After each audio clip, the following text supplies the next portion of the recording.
Bismillahirrahmanirrahim. Bismillahirrahmanirrahim. Assalamualaikum warahmatullahi wabarakatuh. Waalaikumsalam warahmatullahi wabarakatuh. Selamat pagi. Pagi. Semangat pagi, Bapak Ibu. Pagi.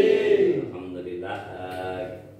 Dengan saya ini ada diseminasi tentang akan memaparkan diseminasi budaya positif ya yang saya dapatkan dari pendidikan calon guru penggerak angkatan 9 Kabupaten Bantul.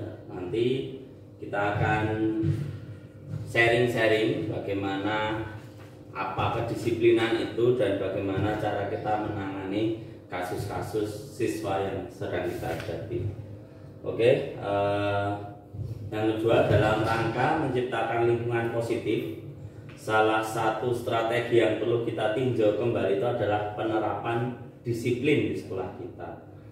Menurut Bapak Ibu, apakah telah efektif dan apakah masih perlu ditinjau kembali? Dan sebenarnya apa sesungguhnya arti disiplin itu sendiri?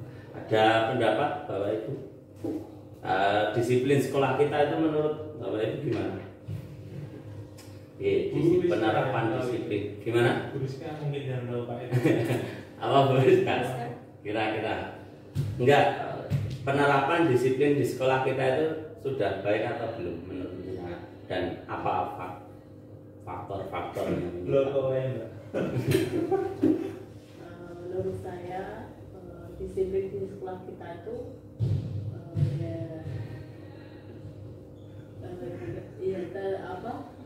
termasuknya baik itu Pak, karena kalau setiap pagi kalau ada siswa yang terlambat itu kita bina sampai siswa tersebut tidak terlambat lagi seperti itu. Gimana Bu binanya jenengan caranya? Kalau misalnya siswa itu baru pertama kali terlambat, dan itu kita bilang, kita tanya-tanya apa penyebab dia terlambat. Tapi jika siswa itu 2-3 kali terlambatnya itu kan berarti memang kayak mulai menjadi sebuah kebiasaan gitu. Nah itu biasanya kita kalau di gedung baru itu mungkin anak-anak kita suruh pilih kira-kira konsekuensi apa yang mereka pilih gitu, mereka mau. Terus kebanyakan anak-anak itu ada yang milih push up atau enggak ringan gitu. Nah itu masih berarti kita masih menerapkan hukuman seperti push up, ringan seperti itu ya, masih ya. Lari, kalau di sini lari ya Pak Bakti kira-kira ya. Nah itu kita memberikan hukuman karena mereka itu kita anggap melanggar tata tertib yang sudah kita berikan. Sebenarnya disiplin, arti disiplin itu sendiri menurut Bapak Ibu apa? Coba Pak Bakti, disiplin kok bisa nerapin disiplin itu gimana? Disiplin itu kalau setelah istilah saya kurang lupa, lupa. Cuman disiplin itu merupakan taat terhadap sebuah aturan. Kalau kita itu misalkan dalam berperilaku, dalam bersikap, kita sesuai dengan aturan-aturan yang atau norma-norma yang ada di sebuah instansi atau di lingkungan sosial kemasyarakatan, itu saya kira sudah termasuk dalam kategori disiplin. Menurut saya seperti itu. Jadi nah itu ya mungkin red line-nya atau garis merahnya itu norma, menghargai norma itu berarti suatu kesepakatan. Oke, coba yang kedua, coba mari kita tanyakan kepada diri kita sendiri, bagaimana sebenarnya kita berperilaku ya. Misalkan penegak tata tertib. Jadi bagaimana kita berperilaku dan mengapa kita melakukan segala sesuatu. Apakah kita melakukan sesuatu itu karena ada dorongan dari lingkungan atau ada dorongan dari yang lain? Terkadang kita melakukan sesuatu itu karena kita menghindari rasa sakit atau ketidaknyamanan. Terkadang juga melakukan sesuatu yang untuk mendapatkan apa yang kita mau. Pernahkah kita melakukan sesuatu untuk mendapat senyuman atau pujian dari orang lain? untuk mendapat hadiah atau untuk mendapatkan uang, apalagi kira-kira alasan orang melakukan tersebut. Jadi kita itu kalau kita refleksi melakukan sesuatu kan mesti ada dorongan. Misal Pak Bakti ini orang telatan mergana apa Pak? Nah, ada dorongan, maksudnya ada dorongan. Nah, kita itu buat murid itu sebenarnya harusnya sadar seperti kita oleh insentif ya, makanya lebih paham. Itu kan karena kesadaran kita sebenarnya. Nah, bagaimana kita membuat siswa itu kan mungkin siswa terus dibayar kayak insentif bagaimana membuat keyakinan siswa itu biar dia tidak terlambat, itu yakin motivasinya seperti kita, seperti itu yang menjadi tantangan kita.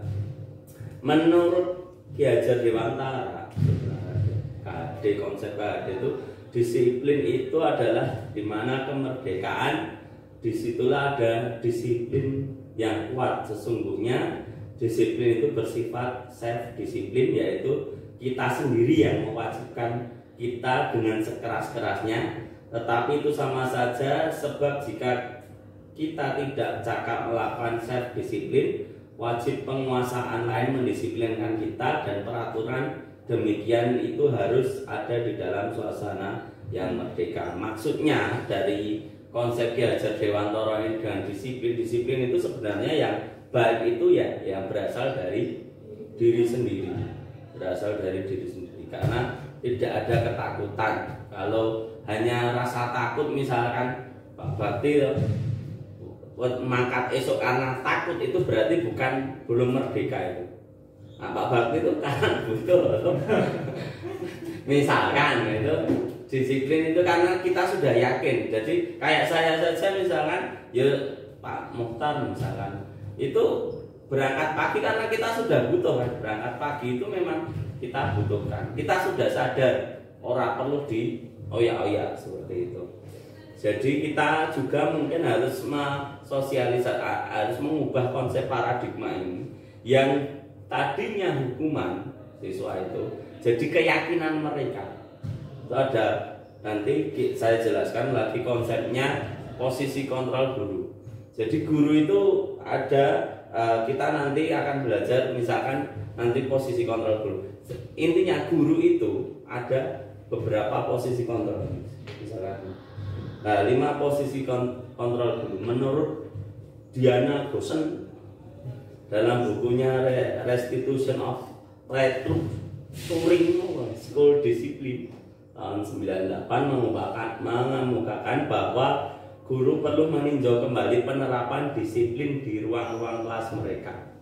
Karena selama ini Dr. Gosen berkesimpulan ada 5 posisi kontrol yang diterapkan seorang guru sebagai orang tua ataupun atasan dalam melakukan kontrol. Kelima posisi kontrol tersebut adalah sebagai guru sebagai penghukum, guru sebagai pembuat rasa bersalah, kemudian guru sebagai teman, dan guru sebagai pemantau, serta guru sebagai manajer.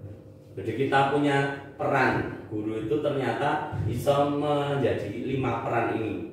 Ia membuat misalkan penghukum kita itu menurut Bapak Ibu posisi apa yang sering jenengan perankan? Coba Pak Anton kira-kira selama jadi guru posisi penghukum kah, posisi pembuat bersalahkah, posisi teman, posisi pemantau, atau manajer yang sering jenengan lakukan? Teman, Pak. Teman. Karena kan mungkin saya masih muda ya, tergantung muda. Siswanya kadang kita Pak sharing tentang masalahnya dan lebih enak aja kayaknya kalau kesesama itu mungkin agak bisa jauh. Mungkin kalau sama yang guru yang lebih tua atau mungkin agak ribut gitu. Tuanya siapa Pak? Jenengan yang paling tua sendiri Pak.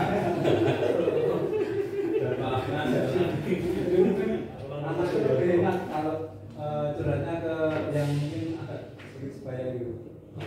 Minusnya kira-kira apa? Kalau kita memposisikan kita sebagai teman mereka, kekurangannya apa kira-kira? Kekurangannya kadang kurang diajari mas guru gitu. Itu ya.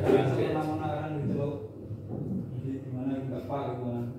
Nah itu Oh, dibawa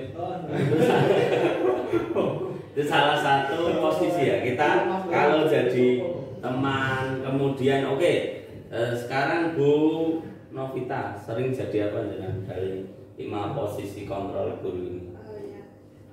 Saya kebanyakan menjadi teman karena kebetulan di TKJ dan BD di gedung induk itu BK-nya cowok, jadi kebanyakan saya menjadi teman mereka karena biasanya kalau sesama perempuan itu pasti akan lebih menyenangkan, lebih bisa nyaman itu ceritanya ke sesama perempuan. Nah, sama seperti yang disampaikan Pak Anto tadi, saya juga masih muda dan maksudnya anak-anak juga masih leluasa cerita ke yang lebih muda juga, dan kebetulan anak-anak itu lebih senang kalau cerita ke saya. Terus itu kan saya juga bisa ini Pak, belajar mengenai permasalahan yang dialami siswa itu. Oh ternyata masalah yang dialami siswa itu nggak bisa diprediksi ya, ternyata beragam banget ya, ternyata ada ini. Oh ternyata anak-anak itu mengalami masalah yang kalau dialami anak orang dewasa itu ternyata seberat itu gitu. Jadi dari situ saya juga belajar seperti itu. Dan kekurangannya yaitu saya sering diceluk tante, mbak. Nah oke. Oke, berarti ada memang kekurangan. Nah, di sini sebenarnya kita itu sebagai guru bisa memerankan 5 hal itu. Kita bisa kalau pengen dekat ya sebagai teman, kemudian kita sebagai pembuat rasa bersalah, kemudian juga kita bisa membuat sebagai penghukum, pemantau, dan yang paling tinggi ini manajer. Bagaimana nanti siswa itu bisa merasa sendiri keliru nih sebenarnya seperti itu, dan kita bisa langsung diceritakan ceritain siswa. Jadi seperti itu nih. Ada kita bisa memerankan guru ini jenengane interacting. Kapan saat penghukum, kapan saat menjadi teman, kapan saat menjadi rasa bersalah. Itu 5 posisi kontrol guru yang mungkin kita bisa terapkan. Nah, ini ya, saya akan masuk ke dalam penanganan kasus. Kita kan sangat banyak sekali di SMK ini, sangat banyak sekali kasus keterlambatan, ketidakhadiran, kemudian bolos, rokok di kelas dan lain sebagainya. Di dalam teorinya Diane Gosen dalam bukunya tadi dalam 2001 merancang sebuah tahapan untuk memudahkan para guru dan orang tua dalam proses untuk menyiapkan anaknya melakukan restitusi bernama segitiga restitusi atau restitution triangle ya. Jadi kita itu ya tadi Bu Rizka berkata bahwa kita masih sering memberikan hukuman, punishment. Pokoknya nak keliru, punishment, keliru, punishment, keliru, punishment. Padahal tadi keyakinan kita, kalau kita yakin kayak tadi, oh berangkat pagi itu ternyata kebutuhan saya. Ya rasa mendadak saya rasa harus dipanggil Pak Kepala Sekolah untuk kasih, saya mesti kasih. Karena itu sudah kesadaran diri saya. Nah, bagaimana kita menangani siswa itu orang langsung dipunishment, pokoknya maju, dipermalukan seperti itu kan biasanya. Dipakai sarung, kemarin kan kita pakai sarung, metodenya pakai taplak. Nah itu efektif enggak?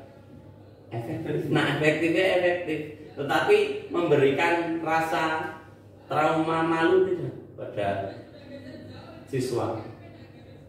Pasti itu bullying jenenge, tetapi efektif lah kepiye. Itu juga masih jadi diskusi yang waktu saya debat diskusi di calon guru penggerak itu. Lah Pak, saya mengungkapkan dipermalukan itu nyatanya itu seragam ya, kalau dipermalukan. Kalau hanya dibilang ini ora ora, tidak efek apa-apa, harus alasan dan sebagainya. Nah, ini saya akan melakukan ada tahapan namanya segitiga restitusi. Kita patut coba, kan di sini belum dicoba, belum pernah dicoba dalam menyelesaikan suatu masalah apapun bisa diselesaikan. Nah, tahapannya apa saja? Tahapannya yang pertama, establish of identity, menstabilkan identitas. Yang kedua, validasi tindakan yang salah. Ketiga, yaitu menanyakan keyakinan. Ini ada 3 langkah. Piye carane? Misalkan ini ada gambar segitiga restitusi. Jadi yang pertama itu tadi adalah validasi tindakan yang salah. Jadi ada caranya, misalkan siswa itu membolos ya, atau siswa itu terlambat, dipanggil dulu di ruangan, kemudian kita validasi tindakan yang salah dulu. Jadi di sini ada kalimat, kamu tentu punya alasan mengapa melakukan itu, atau adakah cara yang efektif untuk. Nah, misalkan validasi yang salah itu dibuat, kamu intinya kok melakukan itu ngopo, misal bolos, kok bolos ini ngopo sih. Jadi dia diyakinkan dulu bahwa tindakannya itu salah, gitu loh Bapak. Jadi mengungkap biar dia sadar dulu bahwa tindakan yang dilakukan dia itu keliru. Itu. Kemudian menstabilkan identitas. Oh, walik berarti. Yang pertama, mohon maaf. Pertama, mohon maaf saya mau keliru. Iya. Yang pertama tadi menstabilkan identitas. Jadi itu kan orang pernah bersalah, lo tak tadi berarti. Jadi, oke, jadi orang kan kalau misal terlambat kemudian melakukan kesalahan itu wis pokoknya oke alasannya. Kita pertama menstabilkan identitasnya dulu. Jadi misal Pak Bakti itu alumni toh, Mas aku ki mbiyen wis tau kuwi. Aku yo enggak, ya misalnya. Saya pernah juga melakukan kesalahan yang sama seperti kamu. Jadi distabilkan dulu kesalahannya. Saya pernah koyo misal saya juga pernah gali iki Mas. Wis tahu jenenge ngerokok. Pak Dias biasanya seperti itu. Kita stabilkan dulu, menenangkan dia dulu karena semua orang pernah melakukan kesalahan. Kamu bukannya orang yang satu-satunya orang yang pernah melakukan ini. Jadi kita stabilkan dulu identitasnya. Karena dia itu kenapa memberontak, kan merasa aku dhewe sing salah. Padahal jenenge ngerokok di kelas dari zaman biyen waktu saya sekolah saja ya sudah ada jenenge ngerokok di kelas, kemudian bolos itu kan hal-hal yang sudah biasa. Nah, kita di ayam-ayam ini sudah oke wong ning kaya ini seperti itu. Kemudian yang kedua adalah validasi tindakan yang salah. Kita menemukan, kita memancing dia agar isi tindakan keliru atau tindakan yang dia lakukan itu keliru atau tidak, menyalahi atau tidak. Kamu punya alasan mengapa melakukan itu, misal kenapa bolos, kenapa tidak terlambat, pasti punya alasannya. Dibiarkan dia mengungkap dulu alasannya. Opo ya dirungokke intinya.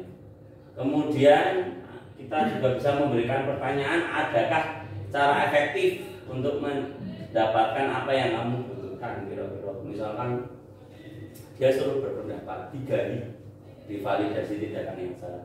Kemudian yang terakhir adalah menanyakan keyakinan kelas yang telah disepakati. Jadi tadi kalau kita itu masih aturan, masih punishment, masih hukuman. Harusnya tingkatan tertinggi itu yang sebagai manajer tadi keyakinan kelas, keyakinan orang itu kalau sudah yakin ya melakukan tanpa dia merasa merasa terbebani, merasa diwajibkan.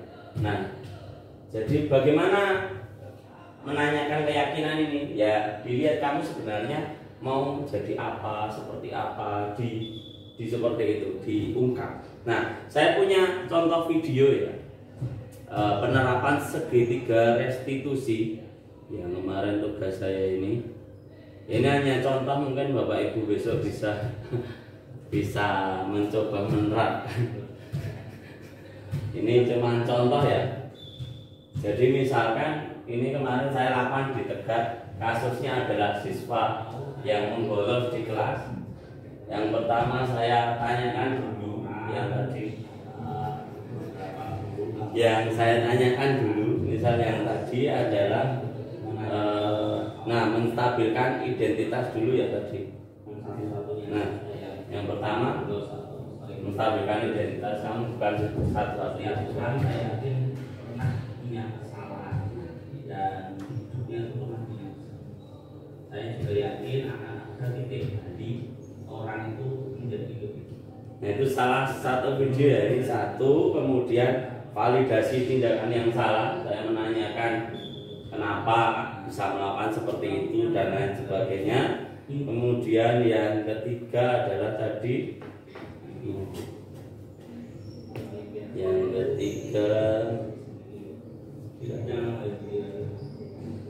menanyakan keyakinan. Saya menanyakan keyakinan kelak dia itu mau jadi apa sih, seperti itulah. Nah, kira-kira seperti itu. Nah, di sini bisa kita harapkan anak itu bisa apa ya, terbrainwash. Intinya ini kebutuhan saya dan ini saya mau berubah karena diri saya sendiri. Karena sudah punya keyakinan tadi mau jadi apa, kemudian langkah piye. Si Tegar ini kan mau jadi pengusaha katanya ini. Mau jadi pengusaha dan memberikan punishment kalau yang terlambat ternyata di teman karyawan-karyawannya. Gini koyo ini punishment seperti itu. Gitu ya. Mungkin itu yang dapat saya sampaikan. Jadi penerapan segitiga restitusi ini diharapkan nanti bisa merubah paradigma siswa tentang yang namanya hukuman. Kita kan seringkali wis penak wae hukum rampung. SP1, SP2, SP3 metoke rampung. Kalau kita pikir kita ini bukan quality control. Saya sampaikan ini juga ke Pak Kepala Sekolah. Pak, kita ini bukan quality control. Nah, di pabrik kan elek barangnya buang, elek barangnya buang. Lah kita institusi pendidikan masa elek dibuang. Ki wong elek kabeh, masa dibuang kabeh. Seperti itu loh. Itu jadi refleksi bagi saya. Saya juga kemarin ngasih challenge Pak Bakti itu laporannya BK 1 bulan bisa 8 sampai 10 orang, sampai pernah 12 orang, 16 orang itu ya Pak. Sing itu mutasi. Yang mutasi per bulannya. Saya bilang, Pak Kepala, misalkan kemarin terakhir itu 14 orang bulan September kalau nggak salah itu. Kalau Oktober ini 8 atau 6 orang. Kalau kita kali 10 Pak, 10 saja kali 10 orang apa?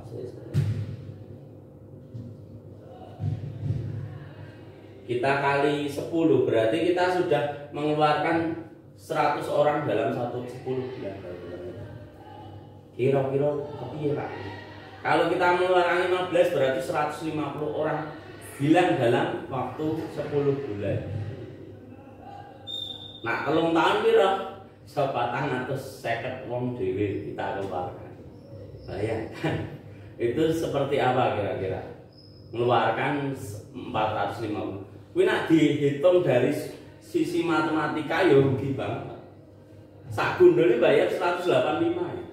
Ping. Berapa ratus siswa? Satu siswa itu juga mendapatkan beasiswa BOS 2.100.000. Katakanlah 2 juta.